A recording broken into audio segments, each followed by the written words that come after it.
Welcome to यामिनीज पाठशाला। आप सभी का यामिनी की पाठशाला में स्वागत है। आज हम डिस्कस करेंगे फुफ्फुस के बारे में कि फुफ्फुस हमारे शरीर में कहाँ स्थित होता है, इसका आकार क्या होता है, इसका कलर कैसा होता है, इसके अलावा इसकी बाह्य संरचना किस प्रकार की होती है, इसकी आंतरिक संरचना किस प्रकार की होती है। तो इन सब के बारे में आज हम इस वीडियो में डिस्कस करेंगे। तो शुरू करते हैं आज की क्लास फुफ्फुस। अर्थात जो फुफ्फुस का स्थान होता है वो हमारा वक्षो गुहा में होता है, यानी कि हमारा जो थोरेक्स रीजन होता है, वक्ष की जो गुहा होती है, उस गुहा में क्या होता है, फुफ्फुस का स्थान माना गया है। इसके अलावा हृदय के दोनों पार्श्व में, यानी कि जहां आपका हृदय स्थित होता है उसके दोनों साइड में क्या स्थित होते हैं, फुफ्फुस स्थित होते हैं। इसके अग्र, पश्च और पार्श्व से क्या इसको एक तरीके से जो फुफ्फुस है उस फुफ्फुस को आगे की ओर से, पीछे की ओर से और साइड, दोनों साइड की ओर से परशुकाओं ने, यानी कि जो आपकी रिब्स है, उन्होंने घेर रखा है। इसके अभिमध्य में हृदय, श्वास नलिका और ग्रास नलिका उपस्थित होती है।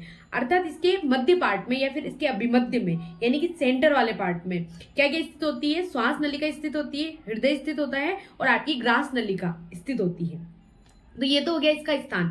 फिर आता है आकार, कि जो फुफ्फुस होते हैं उसका आकार किस प्रकार का होता है। तो जो मधुमक्खी का छत्ता जो आपने देखा है, लगभग उसी के आकार का क्या होता है, फुफ्फुस होते हैं। दोनों फुफ्फुस लगभग मधुमक्खी के छत्ते के आकार का होते हैं, या फिर ऐसा कहें कि वो शंखवाकार होते हैं। फिर इसका जो भार है, तो अपने शरीर में दो फुफ्फुस पाए जाते हैं, जिसे अपन वाम, लेफ्ट या राइट के हिसाब से देखते हैं। लेकिन जो लेफ्ट वाला जो होता है उसका जो भार होता है, उसका जो वेट होता है वो 550 ग्राम ही होता है। लेकिन जो राइट वाला फुफ्फुस होता है, राइट वाला जो लंग्स होता है, उसका 600 ग्राम, लगभग 600 ग्राम उसका भार होता है। फिर अगर इसके हम वर्ण की बात करें, कलर की बात करें, तो जब अपन बाल्यावस्था में रहते हैं तब इसका कलर गुलाबी रंग का होता है। धीरे धीरे जब हम बड़े होते रहते हैं, आयु के साथ इसका वर्ण जो किस प्रकार का होने लग जाता है, दूसर वर्ण का होने लग जाता है, यानी कुछ हल्का भूरा, इस तरीके से कह सकते हैं। फिर लेकिन अंततः यानी लास्ट में, जब अपनी लास्ट स्टेज होती है, या फिर ऐसा कहे कि वृद्धावस्था वाली जब एज आती है, तब फुफ्फुस का जो रंग है वो बिल्कुल कृष्ण कलर, मतलब कृष्ण यानी काला कलर का हो जाता है। ठीक है, तो इस तरीके से वर्ण भी है जो बाल्यावस्था में, आयु के साथ और अंततः यानी लास्ट में या फिर वृद्धावस्था में किस प्रकार का गुलाबी, क्रमशः गुलाबी, दूसर और कृष्ण वर्ण का हो जाता है। लेकिन यहाँ पर एक कंडीशन होती है कि अगर कोई व्यक्ति स्मोकिंग करता है, धूम्रपान करता है, तो उसके कारण फुफ्फुस जो है वो जल्दी जल्दी क्या होने लग जाता है, जल्दी से जल्दी उसका कलर कृष्ण कलर का या कृष्ण वर्ण का हो जाता है। फिर अब इसकी आती है संरचना, इसकी संरचना किस प्रकार की होती है, कि ये बाहरी ओर से किस तरीके का दिखता है और इसकी आंतरिक ओर से किस तरीके का दिखता है। तो उस हिसाब से इसकी अपन बाह्य संरचना और आंतरिक संरचना दोनों देखेंगे। सबसे पहले अगर हम इस बाह्य संरचना की बात करें, तो बाह्य संरचना जो है अपन उसको 3 या 4 प्रकार से पढ़ते हैं। तो सबसे पहले तो इसका होता है शिखर भाग, यानी जो ऊपर वाला पोर्शन होता है। फिर होता है इसका पृष्ठ भाग, यानी जो एक तरीके से जो पृष्ठ का पोर्शन होता है। फिर आता है इसकी कुछ धाराएं होती है, यानी कि इसकी जो एक तरीके से जो सीमाएं होती है, जो बॉर्डर्स होती है, वो किस तरह की होती है। तो इसकी बाह्य संरचना में शिखर, पृष्ठ और धाराएं, ये जो इसकी होती है बाह्य संरचना। सबसे पहले अगर हम शिखर के बारे में बात करें, तो शिखर जो होता है वो एक तो सबसे पहले कैसा होता है, गोलाकार होता है। आपने जब लंग्स को देखा हो तो उसका जो शिखर है वो किस प्रकार का होता है, गोलाकार होता है। प्रथम परशुका से 1 इंच ऊपर स्थित रहता है। अर्थात जो शिखर वाला भाग रहता है वो आपकी जो पहली जो रिब्स होती है उससे भी 1 इंच ऊपर रहता है। यानी कि जैसा कि हमने इसके स्थान में या इसके स्थान में पढ़ा कि इसको अग्र, पश्च और पार्श्व से परशुकाओं ने घेर रखा है, लेकिन उसके बाद भी जो लंग्स का जो ऊपर वाला या शिखर वाला जो पार्ट होता है वो प्रथम परशुका से भी 1 इंच ऊपर होता है। तो इस तरीके से इसका शिखर वाला पार्ट होता है। फिर आता है इसका जो पृष्ठ वाला पार्ट, अर्थात इसका पृष्ठ जो है वो 3 पृष्ठों में या 3 भागों में विभक्त होता है, जिसे अपन कहते हैं परशुकीय पृष्ठ, अभिमध्य पृष्ठ और आधार पृष्ठ। परशुकीय पृष्ठ का मतलब होता है जो परशुका से संपर्क रहता है या जो परशुका से संपर्क में रहता है, उसे हम क्या कहते हैं, परशुकीय पृष्ठ कहते हैं। अर्थात जो अभिमध्य यानी कि जो बीच वाला या मध्य वाला जो भाग होता है उसे हम क्या कहते हैं, अभिमध्य कहते हैं। और आधार का अर्थ होता है जिसका आधार बेस होता है, इसका नीचे वाला जो होता है, नीचे वाला जो पार्ट होता है उसे हम क्या कहते हैं, आधार कहते हैं। अब इनको अपन इंडिविजुअल देखते हैं। तो परशुकीय वाला पार्ट जो होता है ये फुफ्फुस का अग्र, पार्श्व तथा पश्च भाग बनाती है। अर्थात जो परशुकीय पार्ट होता है वो किसका, कौन सा बनाती है, अग्र यानी आगे वाला, पश्च यानी पीछे वाला और साइड यानी दोनों साइड वाला। तो ये भाग कौन बनाता है, परशुकीय पृष्ठ बनाती है। अर्थात इसी पृष्ठ पर क्या रहती है, आपकी जो भी परशुका जो है, अपन जब श्वसन की क्रिया करते हैं तो श्वसन की क्रिया में आपके लंग्स जो होते हैं वो संकुचित होते हैं और प्रसारित होते हैं। तो जब वो प्रसारित होते हैं तो वो रिब्स के कंप्लीटली संपर्क में, यानी रिब्स उसके कंप्लीटली संपर्क में आ जाते हैं, जिसके कारण आपके जो लंग्स होते हैं उसके ऊपर रिब्स के चिन्ह बन जाते हैं, या उनकी जो भी जो आपकी परशुका है उनके चिन्ह यहाँ पर बन जाते हैं, तो उसे हम क्या कहते हैं, परशुकी पृष्ठ। अर्थात लंग्स का वो वाला भाग होता है जहां पर रिब्स के चिन्ह बन जाते हैं, उसके निशान रह जाते हैं, उसे हम परशुकीय पृष्ठ कहते हैं। फिर आता है इसका अभिमध्य वाला भाग, अर्थात ये फुफ्फुस का अभिमध्य वाला भाग बनाती है और इसी के मध्य फुफ्फुस द्वार उपस्थित होता है। अर्थात जो इसका अभिमध्य वाला भाग होता है, इसका जो सेंटर वाला भाग होता है, वहां पर क्या होता है, उसके एक छिद्र होता है या फिर एक द्वार होता है, जिसे हम क्या कहते हैं, फुफ्फुस द्वार कहते हैं। अर्थात इस द्वार के अंतर्गत क्या होता है, आपकी जो फुफ्फुसा भीगा द्वार फुफ्फुसा भीगा शिरा वो तो क्या करती है, निकलती है, और फुफ्फुसा भीगा धमनी और आपकी जो श्वसनी जो होती है वो क्या करती है, प्रवेश करती है। अर्थात कल हमने जब वाम फुफ्फुसा भीगा धमनी, दक्षिण फुफ्फुसा भीगा धमनी उसके बारे में पढ़ा था, तो उसमें से जो फुफ्फुसा भीगा जो शिरा होती है वो तो क्या करती है, प्रवेश करती है दोनों फुफ्फुस में, दक्षिण वाली दक्षिण में, वाम वाली वाम में। उसी के अलावा जो फुफ्फुसा भीगा धमनी होती है वो क्या करती है, वो तो प्रवेश करती है, और फुफ्फुसा भीगा जो शिरा होती है वो बाहर निकलती है।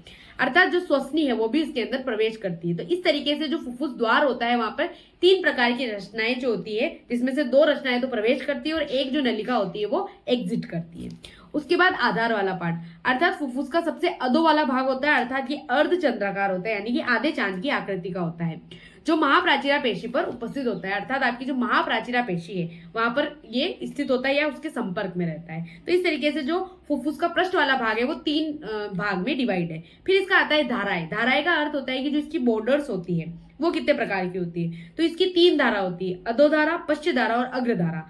अधोधारा का मतलब होता है नीचे वाली धारा एक तरीके से, या अध वाली धारा, पश्चधारा यानी पीछे वाली धारा, और अग्रधारा यानी आगे वाली धारा।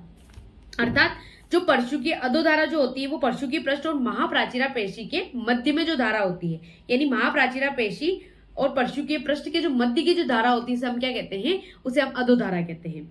परशुकीय पृष्ठ तथा अभिमध्य पृष्ठ के बीच में जो धारा होती है, उसके मध्य में जो धारा होती है वो पश्चधारा कहलाती है, और परशुकीय पृष्ठ तथा अभिमध्य के जो पश्चिम में स्थित होती है, बाकी दोनों तो मध्य में थी, लेकिन अग्रधारा जो होती है वो परशुकीय पृष्ठ तथा अभिमध्य के पश्चिम भाग में स्थित होती है, उसे हम क्या कहते हैं, अग्रधारा कहते हैं। इस तरीके से फुफ्फुस का ये जो है वो बाह्य स्ट्रक्चर है या बाहरी आवरण है, या इसे एक तरीके से बाहरी संरचना है।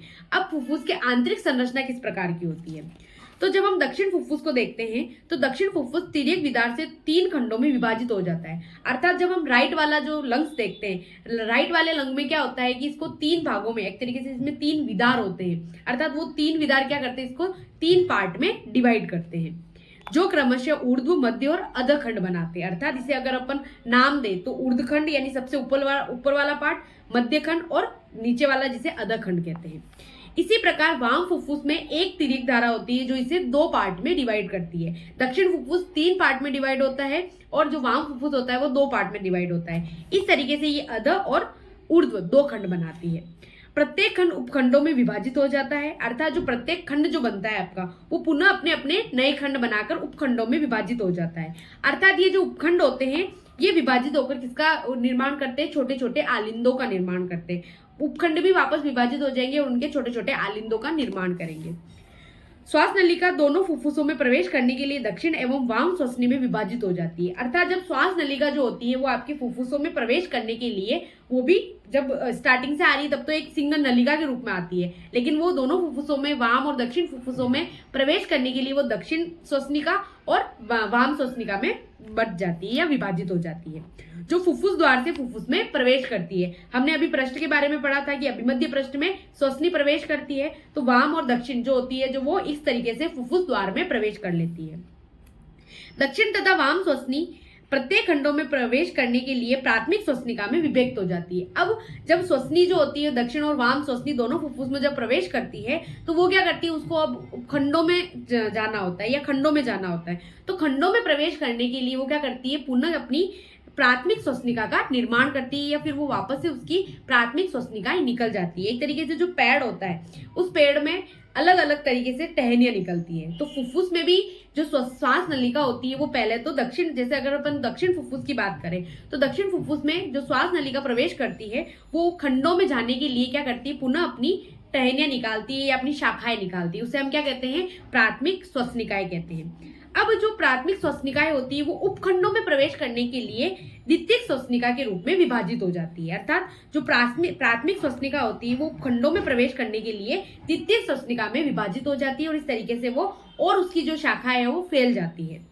आलिंदों में प्रवेश करने के लिए ये विभाजित होकर तिर्यक श्वसनिका में परिवर्तित हो जाती है। अर्थात जब आलिंदों में उसको जाना होता है श्वसनिका को, तो ये पुनः क्या हो जाती है, तिर्यक श्वसनिका में विभक्त हो जाती है, विभाजित हो जाती है। तो इस तरीके से एक श्वास नलिका पहले तो 2 पार्ट में विभाजित होती है, फिर खंडों में जाने के लिए प्राथमिक श्वसनिका में विभाजित होती है, फिर उपखंडों में जाने के लिए द्वितीयक श्वसनिका में विभाजित होती है और आलिंदों में जाने के लिए तृतीयक श्वसनिका में विभाजित होती है। तृतीयक श्वसनिका अंत में वायु कोश में परिवर्तित हो जाते हैं और जो तृतीयक श्वसनिका होती है वो किस में परिवर्तित हो जाते हैं, वायु कोश में परिवर्तित हो जाते हैं।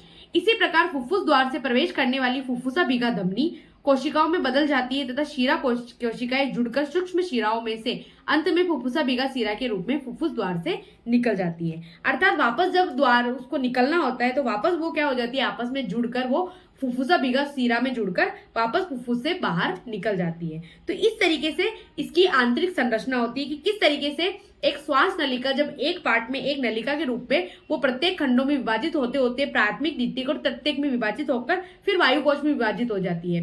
तो इस तरीके से इसकी आंतरिक संरचना होती है और इसी के तरीके से हमने इसकी बाह्य संरचना पढ़ी कि इसका शिखर भाग किस प्रकार का होता है, पृष्ठ भाग कितने प्रकार का होता है और इसकी धाराएं कितनी होती है। इसी के साथ इस वीडियो को हम यही खत्म करते हैं। मिलते हैं एक नई वीडियो के साथ, एक नई टॉपिक के साथ। आप मेरे चैनल पर नए हैं तो मेरे चैनल को सब्सक्राइब कीजिएगा। Thank you so much for watching. धन्यवाद।